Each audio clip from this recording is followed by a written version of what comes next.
Hey everyone, welcome to our channel. So in this video I'm going to tell you how to delete your account on Wise.com. So simply first of all click on this button.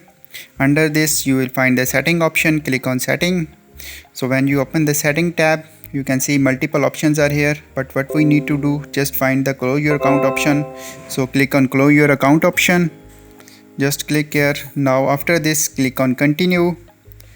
Simply when you click on continue, here you can see there are multiple options. So if you want to change your account address before delete, just click on here and click on account. Here you can change the information and address all. So but we want to delete our account permanently, so click on any reason and now click on close account. So simply after clicking on close account, so after deleting account they will hold your account for 6 months, but your all information will be raised.